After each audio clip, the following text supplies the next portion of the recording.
Yeah, and Kelly, to Ken's point, that came up during today's White House press briefing. You were there. I watched the entire thing. And one of the takeaways was that this private company should not have been vulnerable to this kind of attack, given that this ransomware attack was a known threat. And national security officials were explaining sort of that fine line of where the government involvement ends and where the private sector begins. Tell us more about that and more about what the Biden administration is doing to address this issue.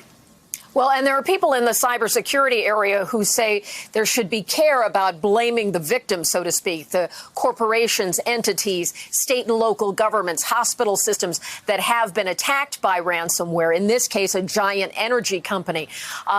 It's not my area of expertise, but the idea of how much can they do to prevent it. Today, what we were hearing from the top Homeland Security and cyber experts here at the White House is there are some limitations to what government can do, offering help, wanting to be responsive to this company. But the company has an outside set of experts that are working, and they're all working in coordination. But the government doesn't step in here because it is a private company.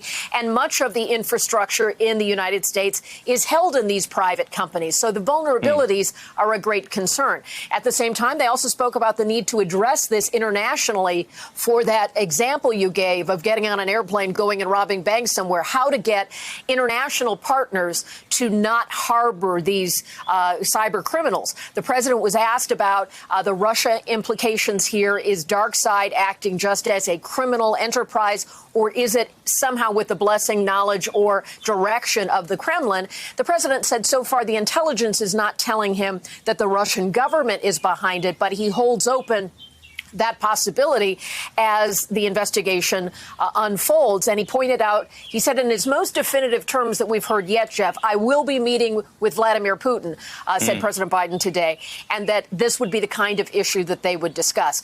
Up until this point, we have heard that he extended the invitation, that discussions were happening at the staff level between the Russians and the U.S. to try to create the circumstances for a meeting. The president leaned into it much more fully today, and certainly having more knowledge about Russia's culpability, if any, in this particular attack would be important for the president, preparing to sit down with Vladimir Putin possibly as soon as June.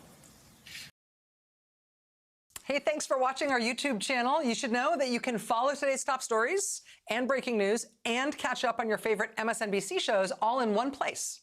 Download the NBC News app today.